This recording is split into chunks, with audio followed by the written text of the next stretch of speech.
This is something interesting, I think. Do you believe, and this is critical, do you believe that in order to find out who might likely be involved in some type of crime, you got to ask yourself who benefited by by the event? For example, who would benefit the most if Charlie were to just vanish? Who would benefit? Do you think? Anybody? Who would benefit?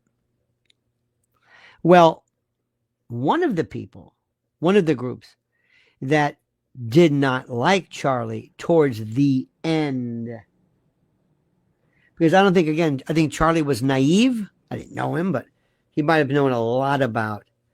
I mean, he was a good businessman, of course, but I'm saying I don't think he knew about women. I don't think he had a lot of women in his life, and I don't think he's ever really met kind of a fatal attraction.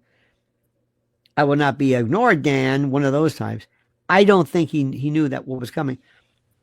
But towards the end, he was showing a lot of dissatisfaction with the way his organization was being run by a lot of things.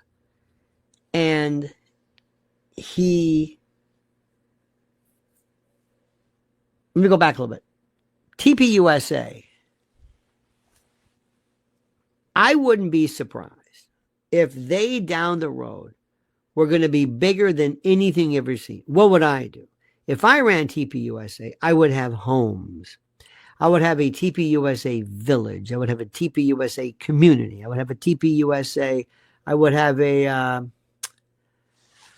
lot of things. I would do so. I would have a TPUSA. Mortgages. I would petition for a 501c3 to be almost like a church, not a church per se, but maybe like a university or something. I would have done so many things. I would have gone big business. I would have made TPUSA and Charlie would have been it. Well, Charlie seemed to indicate a lot of kind of a disinclination to go that route. He was very upset, very tired, and also very, very, very dissatisfied with where things were going. There was a talk about a Doge type of report, if I recall correctly, to check for finances. So there was a lot of stuff going on. To make a long story very, very short, the people, the group, the organization that Charlie posed the biggest threat to was TPUSA. Nobody else. Nobody else. They're going to make it sound like, well, Charlie was showing kind of a disinclination towards Israel. Do you know how many people have been saying exactly what he said? And I hate to say it, bigger than him, in concert. Do you mean to tell me that somebody's going to say, wait a minute.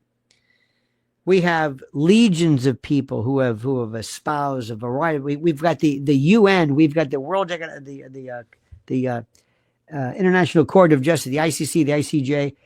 We've got basically an indictment here for genocide, and Charlie put us over the edge. No. Sorry.